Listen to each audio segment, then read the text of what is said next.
दशकों तक इंडिया को सिर्फ आउटसोर्सिंग पावर हाउस की तरह से देखा गया है, जहां पर software support, call centres, IT services जैसी चीजें मिल जाती हैं, बट कभी भी कोर टेक्नोलॉजी नहीं। हम हमेशा से दुनिया के बैक ऑफिस रहे हैं, but real money, real power, real technology वो हमेशा अब्रॉड ही रही है। स्पेशली एक चीज, सेमीकंडक्टर्स।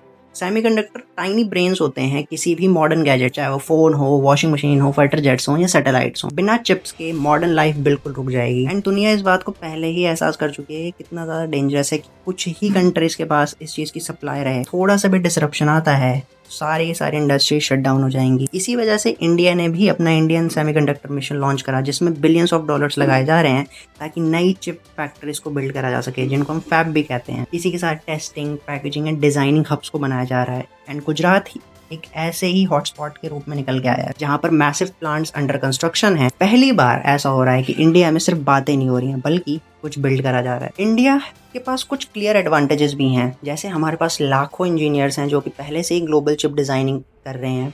हमारे पास एक मैसिव इलेक्ट्रॉनिक मार्केट है, स्ट्रॉन्ग गवर्नमेंट बैकिंग है with subsidies and policy. And global companies आज के टाइम पे चाइना एंड ताइवान का ऑल्टरनेटिव ढूंढ रही हैं, और इंडिया एक ऐसे ही ऑल्टरनेटिव के रूप में बाहर निकल के आया है। बट रियलिटी यही है कि चिप्स को बनाना सॉफ्टवेयर बनाना जितना आसान नहीं है। इसमें लाखों डॉलर्स लगते हैं, कई सालों की ट्रेनिंग लगती है, रिलायबल इलेक्ट्रिसिटी लगती है, और huge amount of water and extreme precision. Countries जैसे ताइवान और साउथ कोरिया ने इन पे दशकों से महारत हासिल कर रही है। इसलिए इंडिया को जरूरत है कि वो पेशेंस, कंसिस्टेंसी और सीरियस स्किल डेवलपमेंट करे। और अगर इंडिया इस चीज में सक्सीड होता है तो बेनिफिट्स काफी ज्यादा ह्यूज हैं।